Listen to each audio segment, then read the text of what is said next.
This is Jam Nation with Jonesy and Amanda. Well, the flooding in Eugowra has been described by residents as an inland tsunami. Yesterday we spoke with resident Anthony Robinson, who had a terrific time trying to escape the wall of water coming towards him, the fear of wondering where his family was. He said right now the biggest thing the town needs is fuel. This is a town that has lost some residents. It's lost people's homes. It's lost belongings. It's lost memories. It's lost livelihoods. It's lost futures. How hard it must be. So where do we start with the helping and the cleaning up? What do we do? The Mayor of Cabonne Council, which is in the Eugowra Shire, is Kevin Beatty, and he joins us now. Hello, Kevin. Hello, Kevin. Good morning, Jonesy. Good morning, Amanda. Oh, how are you going? How's the community feeling today?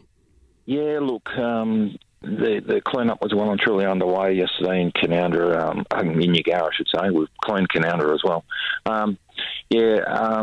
Look, the generosity of people has been absolutely incredible. We've had machinery trucks from all over the regional area there yesterday, lending a hand, and manpower everywhere, just trying to get this place back to some normality.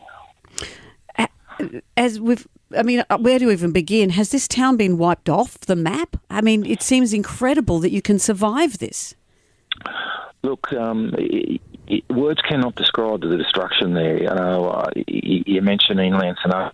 I called that very early when I got reports of 2 waves of water coming through the town, and that's just not normal in a flooding situation, especially there. It normally drifts in quite slow and drifts out again, and it does a fair amount of damage then, but this time, wow, it's just incredible. Houses picked up and driven. In some cases, we haven't found some houses, they're just gone. And to drive houses, and I've been describing it, the house that used to be at number 8 is now at number 28. And the only reason it's stopped is because it's hit a telegraph pole and been wedged against the pole. And with Anthony Robinson, I really came home watching it on A Current Affair, Anthony with his dog heading towards his four-wheel drive, and the water's only just around sort of wheel height, and then he's 100 metres down the road, and then his whole four-wheel drive gets washed up against a house. That would have been so scary. Look, Jonesy, absolutely. There's just so many stories like that.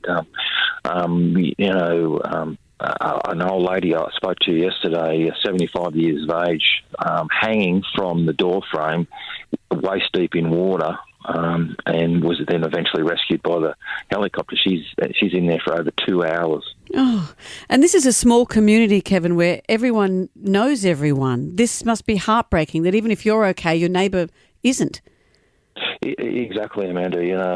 There's just so many heroic stories, and look, I know it's, as you mentioned, it's devastating. We've already lost one life. We're looking for another gentleman. If this had happened in the dark hours of the night, goodness knows how many lives would have been lost. So you'd be grateful for small mercies. Well, we were talking to Anthony yesterday, and he said one of the things you guys need is fuel. So we've managed to put together some fuel, $10,000 worth of fuel.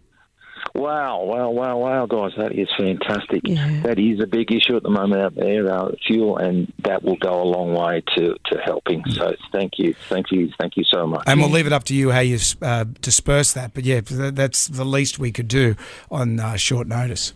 Well, fantastic. Look, the community is going to be so grateful for that.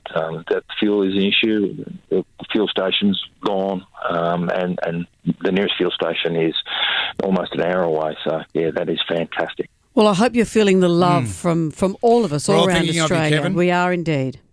Look, thanks, guys. Thanks once again. And the generosity of Australia has been fantastic. Thank you. Kevin Beatty there.